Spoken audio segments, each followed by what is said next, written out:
Selamat malam para netizen dimanapun kita berada. Salam inspirasi bagi kita semua. Ini agak menarik juga ternyata ya. Saya membandingkan terkait dengan apa yang dilakukan Anies Baswedan ya ketika silaturahmi di Jawa Timur dengan pelanggaran atau bagi-bagi amplop PDIP di Madura Sumeneb begitu kan ya. Jadi ini membandingkan putusan Bawaslu ya semprit Anies dan tak temukan pelanggaran bagi amplop PDIP. Ada apa begitu kan? Ya, memang dalam pelanggaran ini kan masih belum ada status calon di situ begitu kan ya. Anies Baswedan belum ada calon, terus kemudian dari partai PDIP Said Abdullah masih belum jadi calon begitu. Untuk penyelenggara atau pelanggaran mungkin sangat minim ya. Tetapi kenapa kok Anies Baswedan ya memberikan sebuah edaran ya, masjid dilarang untuk berkampanye dan sebagainya, dianggap sebagai curi setar dan sebagainya, dan bahkan tidak etis begitu. Seolah-olah Bawaslu sudah ada perkataan dan menegur Anies Baswedan secara lisan.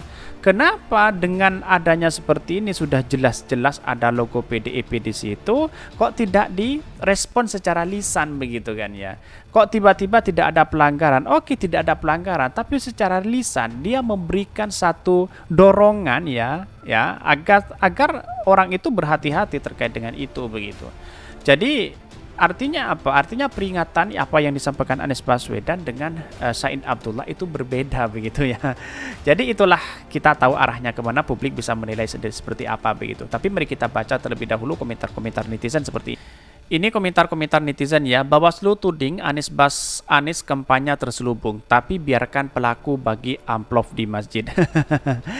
Bawaslu ganti aja jadi Bawanis, Badan Pengawas Anies, karena cuma Anies yang salah, betul begitu ya. Kok Anies Baswedan yang selalu disalahkan begitu.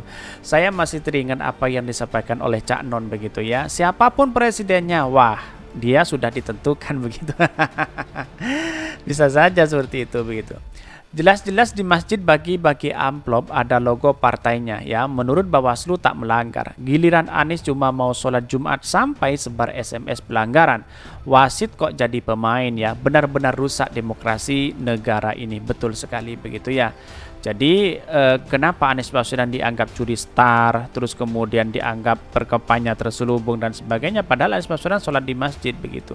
Di mana letak logikanya, bayangkan begitu kan, daripada bagi-bagi amplop berlogo PDIP di situ begitu ya. Anies memang ya jalan-jalan ya untuk kampanye, siapa yang mau membantah, bagi-bagi uang untuk zakat mal dan udah tiap tahun ya. Bawaslu udah bener ya ambil keputusannya, top Bawaslu. Yang saya khawatirkan pola laku yang mereka di atas ya dijadikan contoh oleh anak-anak ya negeri yang notabene generasi penerus, diajarkan pilih kasih, diajarkan melabrak konstitusi ya, undang-undang peraturan yang sudah disepakati demi kepentingan pribadi dan kelompok sekutunya ya. Ini ada pro dan kontra begitu. Sebenarnya jelas dan gamblang itu malah itu salah ya, bahwa itu benar ya, tapi yang itu terjadi diputar-putar, dibolak-balik, yang benar dicari kesalahan, yang salah dari jelas-jelas salah melanggar aturan dicari-cari juga pembenaran, dibolak-balik agar benar tidak melanggar, bukan begitu Bawaslu? Ya itulah pada hakikatnya Bawaslu berpihak kepada siapa sudah ketahuan di situ begitu. Artinya sudah tidak independen. KPU juga tidak independen, Bawaslu juga tidak independen, KPK juga tidak independen. Pak Jokowi kemana begitu? Pak Jokowi adalah ngurusi partai sana sini, ngurusi copras-capres sana sini begitu kan ya. Di mana presiden kita begitu? Ya, wallahu a'lam, seseorang itu ya punya kepentingan besar terhadap bangsa kita ya seperti ini begitu. Amburadul begitu ya. Agar akan semakin mudah para oligarki dan cukong-cukong untuk membiayai orang-orang mereka atas kepentingan-kepentingan pribadinya begitu. Tetapi mari kita baca terlebih dahulu beritanya seperti ini. Ini beritanya ini agak menarik begitu ya, membandingkan putusan Bawaslu ya semprit Anies dan tak temukan pelanggaran bagi amplop PDIP ya. Dikutip dari Republika ya, keputusan Badan Pengawas Pemilu ya atau Bawaslu ya yang menilai pembagian amplop berlogo PDIP dengan wajah Said Abdullah ya dan Ahmad Fauzi di 3 masjid di Kabupaten Sumeneb Bahkan ya bukan sebuah pelanggaran kampanye, katanya begitu. Menuai respon ya beragam dari masyarakat, keputusan Bawaslu itu juga mengundang pro kontra di kalangan warganet. Betul begitu. Kenapa Anies Baswedan seolah-olah ya diskreditkan ya, tetapi dengan seperti ini kok tidak begitu. Seolah-olah semuanya salahnya Anies Baswedan, kok bisa begitu.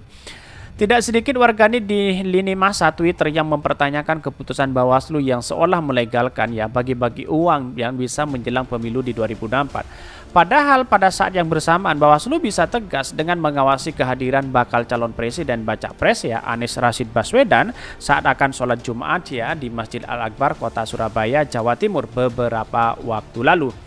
Bahkan Ketua Bawaslu Rahmat Bahja mengingatkan Anies agar taat aturan. Tentu Mas Anies punya pembelaan tersendiri terhadap itu. Silahkan saja, tidak ada masalah bagi kami. Tapi yang jelas kami tetap berpedoman pada peraturan KPU nomor 33 tentang bagaimana melakukan sosialisasi, kata Bahja kepada wartawan di Jakarta ya.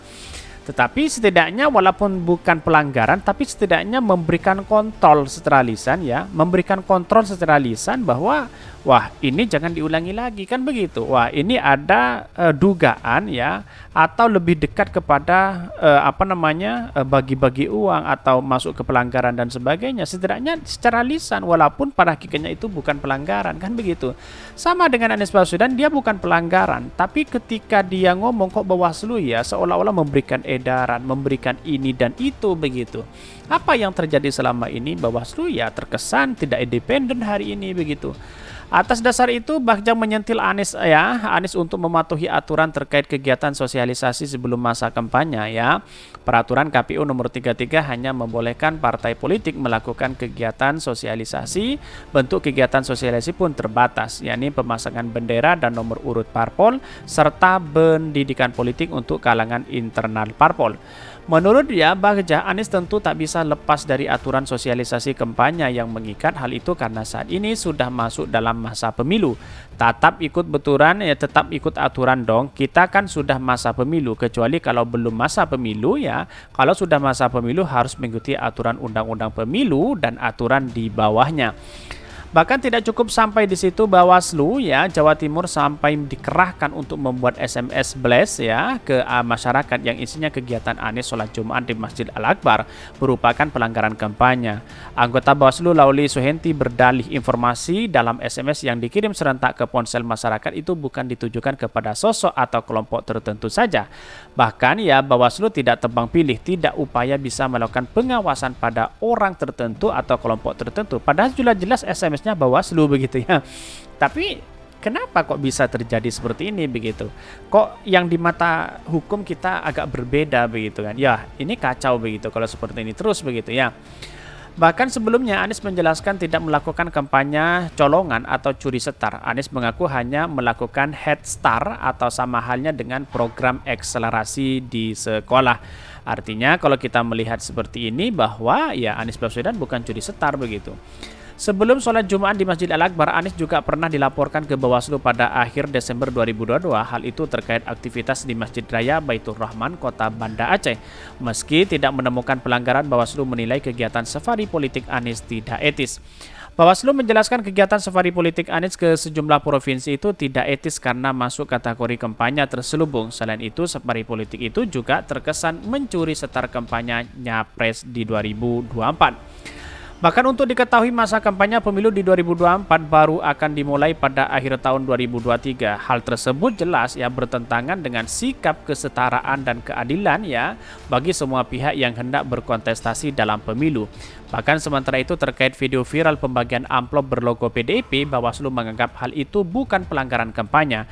Ketua Bawaslu Rahmat Bahja menjelaskan pembagian uang itu ternyata dilakukan pengurus masjid kepada jamaah sholat ya 3 kecamatan di Kabupaten Sumeneb. Pertama di Masjid Abdullah Syahman ya Bahjab, Pondok Pesantren Darut Thayyibah Lekung Batang-Batang, dan bahkan ya Masjid Naksabandi ya Kelurahan Bajagalan, Masjid Laju dan Masalah Abdullah.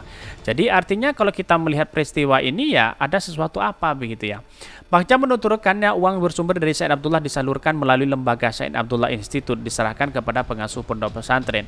Selain itu terdapat gambar anggota fraksi PDIP sekaligus ketua Bagja Bagar ya DPD DPR Said Abdullah dan ketua DPD PDIP sekaligus Bupati Sumeneb ya berisi uang 300.000. Meski begitu Bagja menilai tidak terdapat ajakan atau imbauan untuk memilih Said Abdullah atau Ahmad Fauzi saat pembagian amplop dilakukan, hanya saja Bawaslu menyadari itu bisa disalahartikan penerima yang menerima amplop-amplop tersebut. Karena sangat begitu ya, meski begitu Bawaslu akhirnya menyimpulkan kalau bagian uang menggunakan amplop berlogo PDIP itu bukan merupakan pelanggaran. Pertama, lantaran secara hukum jadwal pemilu belum dimulai. Kenapa kok Anies Baswedan kok tidak ditegur secara lisan begitu kan, walaupun itu bukan pelanggaran? Itu yang menjadi pertanyaan hari ini begitu. Sangat kacau sekali ya, logikanya menurut saya pribadi sudah tahu siapa mereka dan siapa Bawaslu hari ini, kira-kira seperti itu begitu. Publik bisa menilai sendiri seperti apa mereka begitu. Mungkin itu yang kami sampaikan. Tonton terus channel Hodari Podcast Rakyat ini karena ada berita-berita menarik dan viral setiap harinya. Salam para netizen, salam inspirasi bagi kita semua. Jangan lupa di subscribe channel YouTube Hodari Podcast Rakyat ini.